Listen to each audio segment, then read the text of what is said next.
అనవసరమైన విషయాల్లో ఎందుకు తలదూర్చకూడదో ఒక చిన్న స్టోరీ చెప్తా. అడవిలో ఒక సింహం దానికి ఏదో బ్యాడ్ స్మెల్ అనిపించి చెయ్యి వాసన చూసుకుంటుంది. అప్పుడే అటుగా వెళ్తున్న ఒక జింకను పిలిచి, నా నుంచి బ్యాడ్ స్మెల్ వస్తుందా అని అడుగుతుంది. వెంటనే ఆ జింక, అవును నిజమే, నీ నుంచి చాలా బ్యాడ్ స్మెల్ వస్తుంది అంటుంది.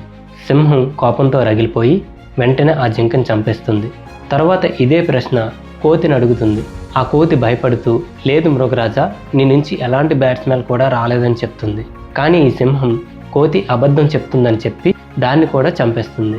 తర్వాత ఇదే ప్రశ్న నక్కను అడుగుతుంది. అప్పుడు ఆ నక్క, క్షమించండి మృగరాజా, నా ముక్కు రంధ్రాలు బ్లాక్ అవడం వలన నేను వాసన చూడలేకపోతున్నా, దయచేసి ఇంకెవరినైనా అడగండి అని చెప్తుంది. వెంటనే ఆ సింహం దాన్ని అలా చంపకుండా వదిలేసి వెళ్ళిపోతుంది. So moral of the story ఏంటంటే, అనవసర విషయాల్లో ఎప్పుడూ కూడా మనం తలదూర్చకూడదు. ఒకవేళ అలాంటి సందర్భం ఎదురైనప్పుడు నక్కలా తెలివిగా ఆలోచించి తప్పించుకోవాలి. స్టోరీ నచ్చితే ఒక లైక్ చేసి ఫాలో అయిపోండి.